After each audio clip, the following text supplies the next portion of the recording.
Clicks तो आ रहे हैं सर लेकिन सेल नहीं आ रही है, ऐसा क्यों हो रहा है सर? ये सवाल मुझे अक्सर कमेंट्स में पूछे जाते हैं जो लोग एफिलिएट मार्केटिंग कर रहे हैं, और इसका बहुत बड़ा आंसर मैं आज इस वीडियो के अंदर ना ही सिर्फ देने वाला हूं कि क्यों ऐसा हो रहा है, बल्कि इसका सोल्यूशन क्या है वो भी बताऊंगा। तो it is very important to listen कि अगर आपको 2025 में एफिलिएट मार्केटिंग को सक्सेसफुली निभाना है तो वीडियो को पूरा देखना।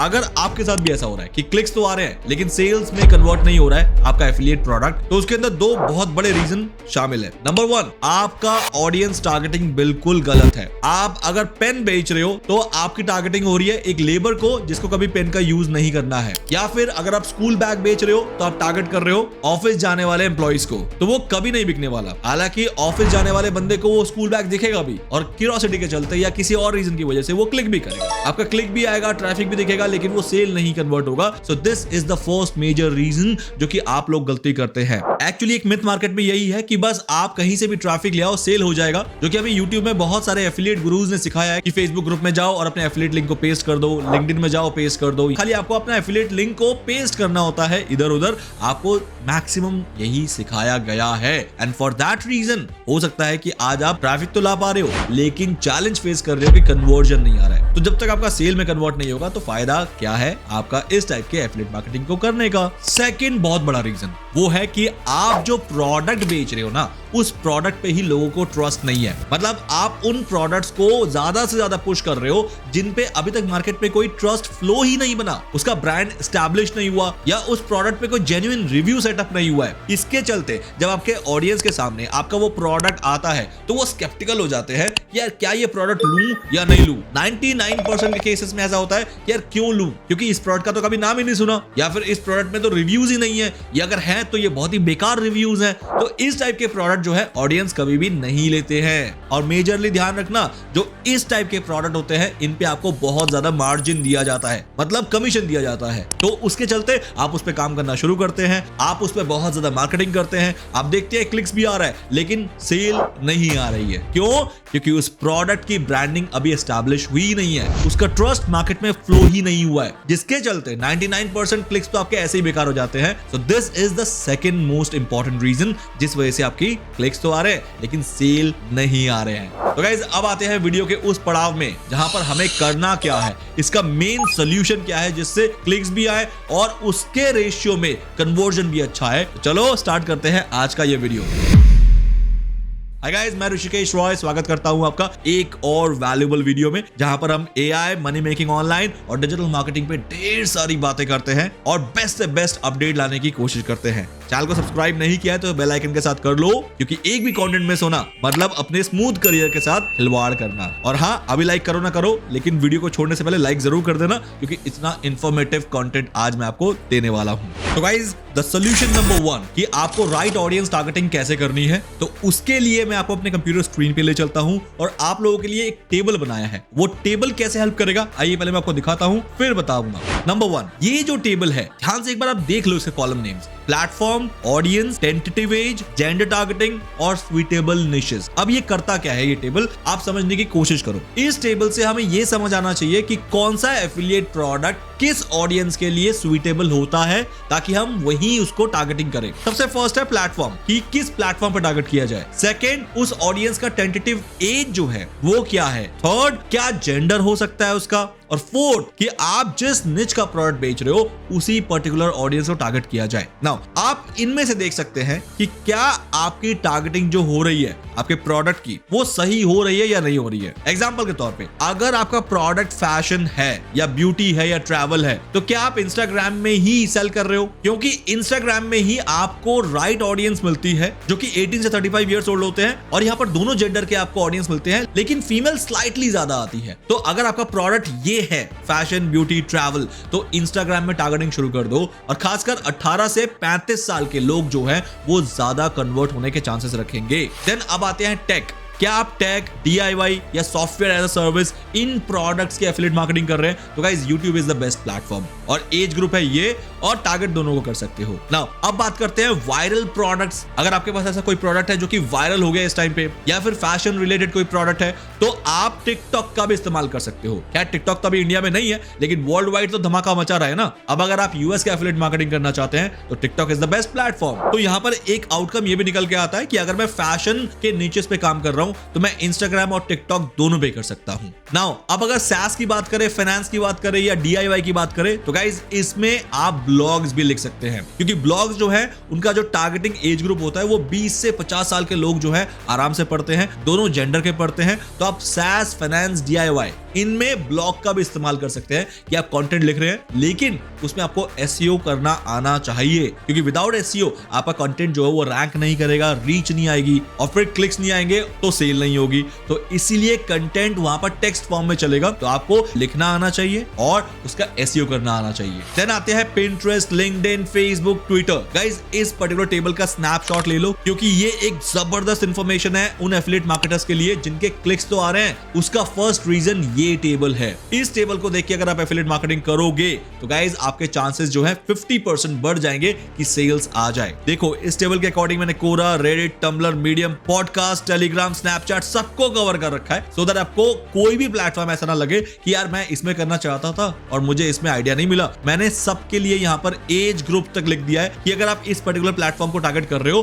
तो एक्चुअली में आप कितने एज ग्रुप के लोगों को टारगेट कर रहे हो और इनफैक्ट कौन से जेंडर को टारगेटिंग कर रहे हो वो भी बता दिया है और स्पेशली ये बताया कि अगर आपका निच ये है तो आपको इस प्लेटफॉर्म पे जाना चाहिए। तो आई होप गाइज आपके फर्स्ट प्रॉब्लम का सोल्यूशन मैंने यहाँ पर आपको बहुत ही अच्छे तरीके से दे दिया है। Now let's come to the second most important reason जिस वजह से आपके सेल्स नहीं आ रहे हैं, वो है रॉन्ग सिलेक्शन ऑफ प्रोडक्ट्स। ऐसे प्रोडक्ट आप बेच रहे हो जिन प्रोडक्ट पे अभी लोग ट्रस्ट नहीं कर पा रहे हैं और अपनी हिम्मत नहीं जुटा पा रहे हैं कि इस पे पैसा खर्च किया जाए भी या नहीं। तो अब आप वो कौन से प्रोडक्ट्स को चूज करोगे जो आपको सेल करने हैं और उस पे सेल आ जाएगा तो वो मैं आपको जल्दी से अपने कंप्यूटर स्क्रीन पे दोबारा लेके समझा देता हूं। मैं मान लेता हूं कि आप यूएस के लिए काम कर रहे हो तो मेरा फर्स्ट जो बाय डिफॉल्ट प्लेटफॉर्म रहेगा जिसपे मैं रिकमेंड करूंगा कि आप हमेशा काम करो दैट इज Amazon। हाँ ठीक है, लोग ClickBank, Digistore 24, Warrior Plus इन सब की बातें करते हैं लेकिन उनमें वो प्रोडक्ट्स होते हैं जिनका ट्रस्ट अभी मार्केट में मतलब एज अ ब्रांड की तरह एस्टेब्लिश नहीं हुआ है। लेकिन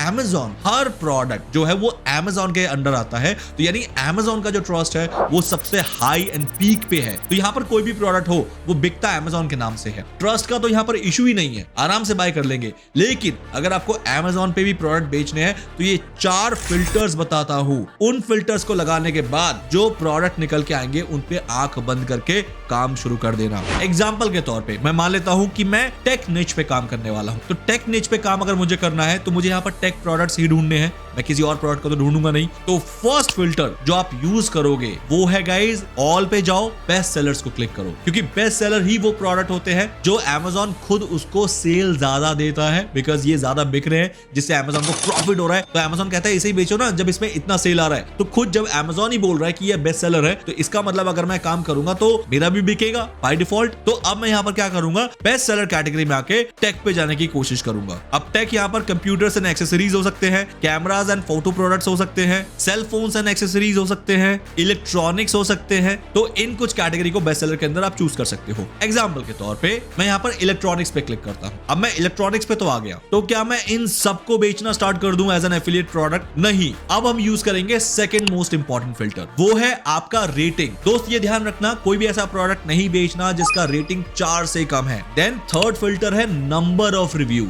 मतलब अगर रेटिंग 4 से अबव है लेकिन नंबर ऑफ पीपल जिन्होंने उनको रेट किया है वो कुछ कम है तो कोई फायदा नहीं है। एग्जांपल के तौर पे 5 लोग मिलके 5 रेटिंग दे रहे हैं अगेंस्ट 500 लोग मिलके 4 रेटिंग दे रहे हैं तो 500 जो लोगों ने रेटिंग दिया है 4 that is more valuable then 5 लोगों ने 5 रेटिंग दी है। तो थर्ड फिल्टर में आपको ये ध्यान रखना है कि आपके नंबर ऑफ रेटिंग ज्यादा होने चाहिए। एग्जांपल के तौर पे 17,000 इससे ज्यादा है 9843 से, मतलब 9800 से ये ज्यादा है। देन 15,000 2700 अभी तक फिलहाल 1700 88,922 वाओ, और ऊपर से रेटिंग कितना है गाइस 4.7 अमेजिंग। मतलब ये प्रोडक्ट तो आप आंख बंद करके बेचना स्टार्ट कर दो, आपका बिकेगा भी और इतना बिकेगा कि अगर इसका मार्जिन 3% भी हुआ तो आप दिन के हजारों डॉलर अर्न कर सकते हो। अब इसके अलावा 39,000 रेटिंग, इसको भी बेच सकते हो। Then 88,000 ratings, 85,000 ratings. गाइज ये जो हाई रेटिंग वाले नंबर्स होते हैं ये प्योर सिग्नल होते हैं कि ये प्रोडक्ट इससे ज्यादा बिक रहे हैं, क्योंकि एज पर द एवरेज जो आज तक मैंने अपने एफिलिएट मार्केटिंग के एक्सपीरियंस पे लगाया है कि जितना भी यहाँ पर रेटिंग आता है उससे मल्टीप्लाई बाय 10 कर दोगे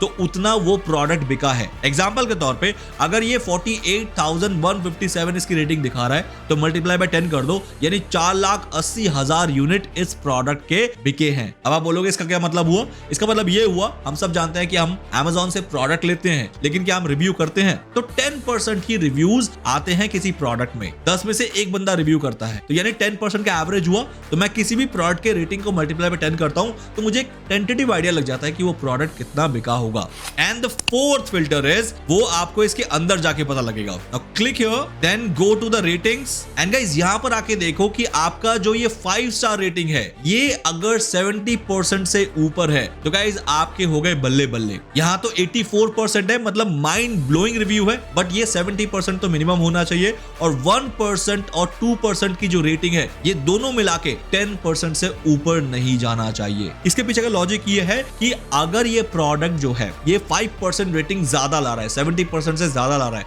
तो इसका मतलब ये प्रोडक्ट रिटर्न नहीं आएगा, और रिटर्न नहीं आएगा तो आपने जो सेल किया है ना उस सेल का आपका पैसा वापस नहीं जाएगा, क्योंकि रिटर्न होगा तो Amazon कहेगा भैया आपका एफिलिएट कमीशन भी मैं वापस ले रहा हूं क्योंकि ये तो रिटर्न हो गया। तो मुझे रिटर्न वाले केसेस को कम करने हैं, ये ध्यान में रखते हुए कि कितने लोग इस प्रोडक्ट से खुश हैं और कितने ना खुश हैं। अगर इन दोनों का मिलाकर 10% से ज्यादा है तो काम मत करना, क्योंकि मिनिमम 10% का तो आपका रिटर्न आएगा ही आएगा। कुछ सोचो, जो लोग 1% और 2% का रिव्यू दे रहे हैं या रेट कर रहे हैं वो तो प्रोडक्ट रिटर्न करेंगे ही ना, क्योंकि उनके पास तो ऑप्शन है रिटर्न करने का। तो फिर मैं क्यों रिस्क लूं जब मेरे आंखों के सामने सारा प्रूफ है। तो this is the fourth filter जो कि आपको लगाना है अपने प्रोडक्ट सिलेक्शन के अंदर। तो ये 4 मेजर ऐसे फिल्टर थे कि जिनसे पास होने के बाद जो फाइनल प्रोडक्ट आपका निकल के आता है गाइस, वो प्रोडक्ट आपका एक तो धुआंधार बिकेगा और दूसरा आप उसको लॉन्ग टर्म तक बेच के बहुत मोटी कमाई कर सकते हैं। तो गाइस ये था मेरा एक्सपीरियंस, जो कि मैंने इतने सालों से